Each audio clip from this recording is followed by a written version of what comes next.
বেনারস ঘুরতে এসে প্রয়াগরাজে না এলে আমাদের বেনারসের ট্যুরটা অসম্পূর্ণই থেকে যেত।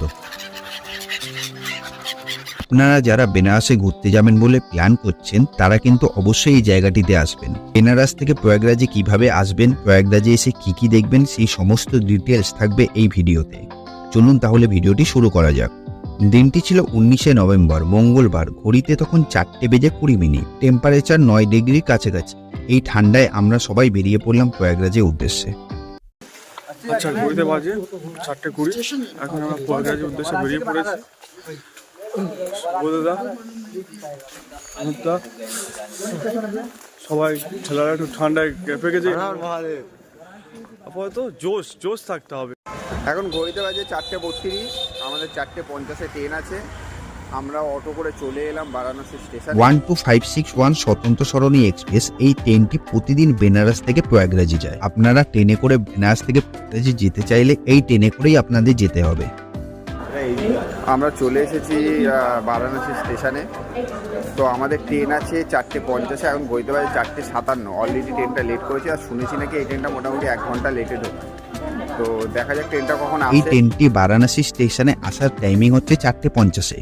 প্রতিদিনই ট্রেনটা লেট করে বারাণসী স্টেশনে আসে ওই প্রায় 7টা নাগাদ। আমরা প্রয়াগরাজে আগের স্টেশন প্রয়াগরাজ রামবাগে নেমে পড়ি। ঘড়িতে তখন 9টা বাজে।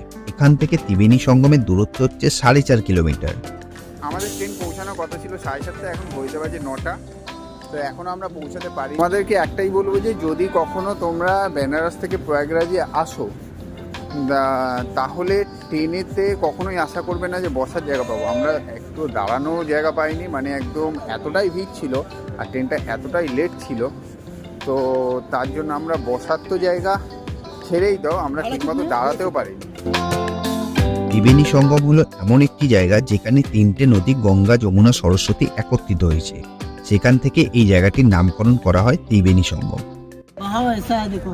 तीनों मिलके ऐसे बहाव चला जाएगा। तीन अलग अलग कलर होता है। हाँ, उधर अलग अलग। देखो ये हरा है, अभी उधर चलेंगे तो थोड़ा मिट्टी कलर दिखाई देगा, वाइट कलर गंगे का, गंगा माँ का मिट्टी। जैसे आपकी तरफ पहले काली पूजा होता है, दुर्गा पूजा होता है, वैसे इधर पहले गंगा पूजा। ये तीर्थों का राजा प्रयागराज है, यहाँ से बड़ा कहीं मेला नहीं होता है। यहाँ 45 किलोमीटर में रेंज में मेला लगता है। 45 किलोमीटर। हाँ, और इधर इधर नज़र जितना मारोगे इधर सभी कुंभ मेला ग्राउंड। आप कुंभ मेले में आओगे रात में, ये जितने खंबे देख रहे हो ना, इसमें सभी में लाइट 4-4 लाइट लगा रहता है। रात में सुई गिर जाए तो सुई उठा सकते, इतना लाइट रहता है। आपके सिटी से ज़्यादा इसमें लाइट लगता है।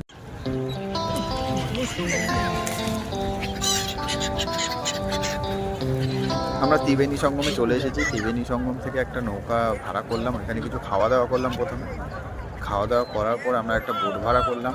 এখান থেকে যাচ্ছি একদম বোটে করে, বোট ভাড়া নিল 1200 টাকা। এখান থেকে বোটে করে যাচ্ছি একদম ত্রিবেণী সঙ্গমের মাঝখানে, যেখানে গঙ্গা, যমুনা, সরস্বতী একত্রে মিলিত হয়েছে। তো সেখানে গিয়ে আমরা স্নান করবো প্রথমে এবং পুজো দেব। ত্রিবেণী সঙ্গমে আমরা চান করলাম, আমি আর অনুরূপ চান করলাম। চান করে এখন আবার রিটার্ন যাচ্ছি। রিটার্ন করে এখন ঘড়িতে বাজে কটা? এখন ঘড়িতে বাজে 11:10। এখন ঘড়িতে বাজে 11:10, আমরা রিটার্ন করছি। এবং এই ত্রিবেণী সঙ্গমে আশেপাশে যে সাইট সিন আছে, হনুমান মন্দির আছে, আকবরের কেল্লা আছে, আরও অনেক কিছু আছে, সেইগুলো সাইট সিন করবো। ত্রিবেণী সঙ্গম ঘুরে আমরা প্রথমেই গেলাম আকবরের কেল্লার কাছে। এলাহাবাদের দুর্গটি 1583 সালে প্রয়াগরাজের মুঘল সম্রাট আকবরের দ্বারা নির্মিত। দুর্গটি গঙ্গার কাছে, সঙ্গমের কাছে, যমুনার তীরে অবস্থিত। প্রত্নতত্ত্ববিদরা এটিকে স্মৃতিস্তম্ভ হিসাবে শ্রেণীবদ্ধ করেছে।